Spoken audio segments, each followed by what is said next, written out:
let's talk about something that's literally in your kitchen right now. We're diving into this huge Indian spice scandal, and it's making all of us ask a pretty important question. Is the food we eat every day actually safe? Yeah, I'm talking about those jars of spices sitting in your pantry. This isn't some far off news story. It's a massive global controversy that's blown up around some of India's biggest spice brands, and it's put food safety right under the microscope. So let's break down what's really going on. So, how did this all kick off? Well, things really exploded back in early April of 2024. First, Hong Kong banned certain spice mixes from two massive Indian brands, MDH and Everest. And then, wow, the dominoes just started to fall. Super quickly. Within weeks, Singapore jumped in, then the Maldives, and now you've got countries like Australia and New Zealand launching their own investigations. What started as a local issue went global in like no time at all. So, what's the big deal? Why all the bans? It all boils down to one chemical, ethylene oxide. You might see it called ETO. Now, it's used as a fumigant, a gas, to sterilize spices, kill off nasty bacteria. But here's the kicker, and this is the most important part. It is a known carcinogen. That means it has been directly linked to causing cancer in humans. Not maybe, not possibly. It's a known risk. Okay, but here's where the story really widens out. What our sources are showing is that these recent bans on MDH in Everest, they're not just a one-off thing. Not at all.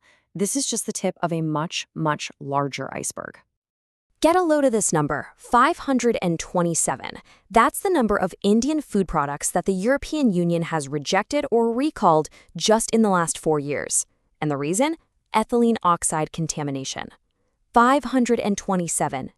So yeah, this isn't a new problem. This has been going on for a while. And we're not just talking about your jar of masala here. The list of rejected products from the EU is, well, it's pretty extensive. We're talking nuts and seeds, herbs, spices, cereals, fruits, veggies, even ice cream and thickeners. This suggests a much bigger, more systemic issue in the supply chain. And is a similar story over in the United States.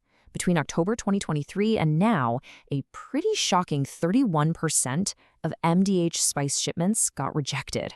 But here's where it gets really interesting.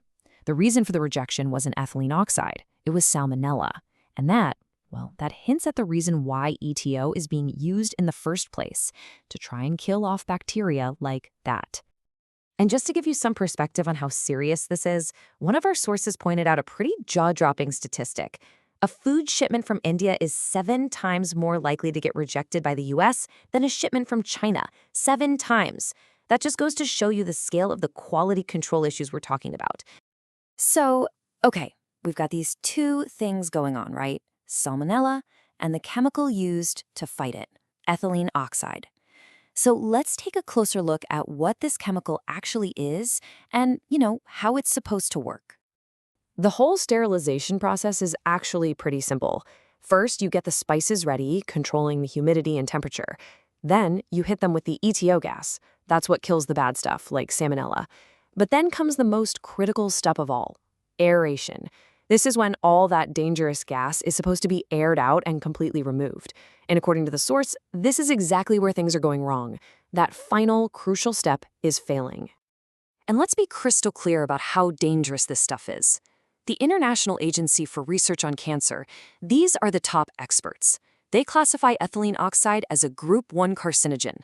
That's the absolute highest risk category. It means the evidence is solid. It causes cancer in people. Think about it this way. It's in the same danger category as tobacco.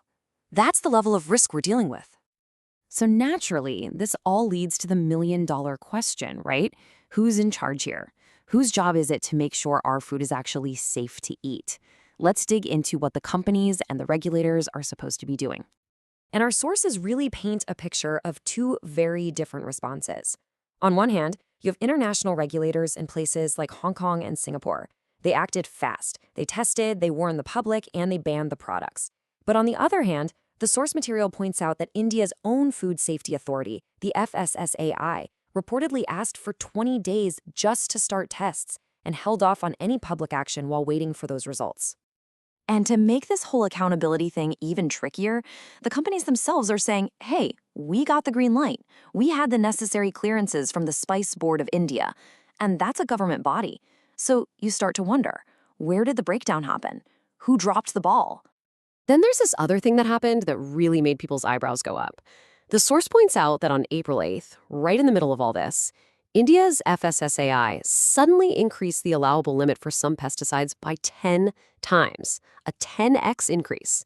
Now, the FSSAI did come out later and say, look, this was just to align with international standards for food coming into India, not for stuff made here. But you can imagine the timing of that announcement just created a ton of confusion and worry. All right, so after hearing all of that, what does this mean for us? The people actually buying and eating this stuff. What can you possibly do when your trust in the whole system gets a little shaken? Well, the sources we looked at have a few ideas. One is to try and buy fresh produce whenever you can. Going organic is another option if that's accessible to you. And hey, if you know a local farmer, buying directly from them is a great way to go. And if you're really, really worried, you can even send a food item to a private lab to get it tested yourself. But here's the thing, and it's really the main point from our sources. While all those individual actions are good, they can't fix a problem this big. This isn't something you can solve one shopping trip at a time. The real solution has to be systemic.